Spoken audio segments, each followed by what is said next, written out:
Let's talk for a minute about options for effect size in Factorial ANOVA. So you can use Cohen's d like we did with the t-test. And really, I think you're going to see that for the simple effects and the structure and formulas and that sort of thing, interpretation, are all going to be the same as before. What's more common in Factorial ANOVA is to use either eta squared or omega squared and their partial versions. I'd say by and large what you're going to see most often is eta squared. Again, I'm not sure that that's because it's the right thing to do as compared to omega squared. I don't know that there was a strong decision.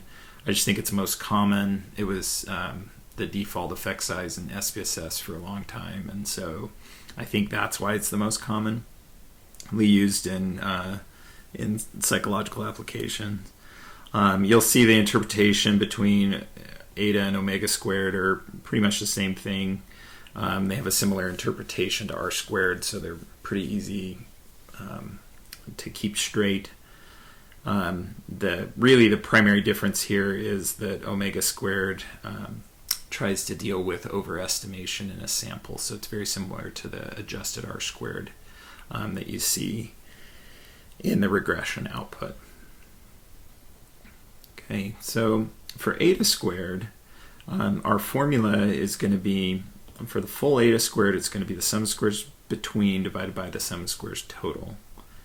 Partial eta squared, on the other hand, gives you the possibility of separating out any of the given effects, right? This sum of squares between is going to combine everything together, the main effects and the interaction.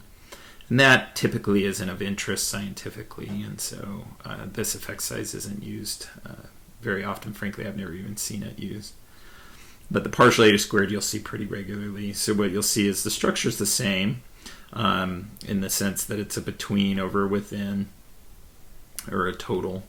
In the numerator is going to be the effect of interest, so the partial eta squared for the A main effect is going to be the sum of squares for A divided by the sum of squares for A plus the within, the sum of squares within. And it just excludes or partials out the variability due to the main effect of B and the interaction. And then we're going to do the exact same thing for the interaction and the main effect for B.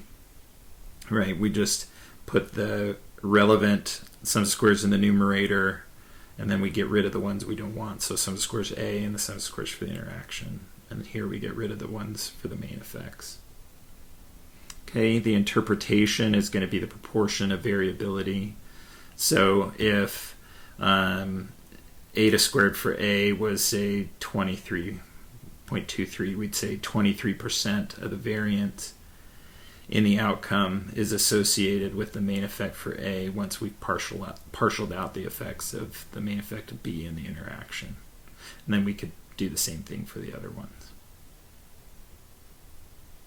Omega squared looks like this. This is the formula for it. And these look a little bit different because they involve these corrections that try to deal with the overestimation in the sample. Again, overall omega squared, not particularly useful in Factorial ANOVA and not usually computed or reported. But partial omega squared, this is just going to sort of be the analog to the partial eta squared. You can see it involves the degrees of freedom, the F value for that particular effect. So this would be the F for the main effect of A. This would be the F for the main effect for B, and so on.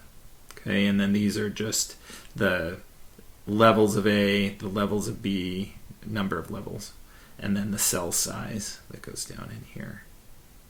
Okay, interpretation's the same as before, where we've got, if this was 0.36 for omega squared A for the partial, we'd say 36% of the variability in the outcome is associated with the main effect for A once we've partialed out B in the interaction. So let's go ahead and compute these in Stata. Computing the effect sizes in Stata is pretty straightforward. So we say effect size after Factorial ANOVA. We're just going to use estat esize, which is a post-estimation command that can be used right after ANOVA. So if you go ahead and run that. Okay, you're going to see that it defaults to eta squared. Okay, you get that overall eta squared and then the partial eta squareds down here. Okay, sometimes when the confidence interval runs into 0, or would be less than 0, Stata will just go ahead and put a missing value there. That's just telling you that the computation for the confidence interval was below 0.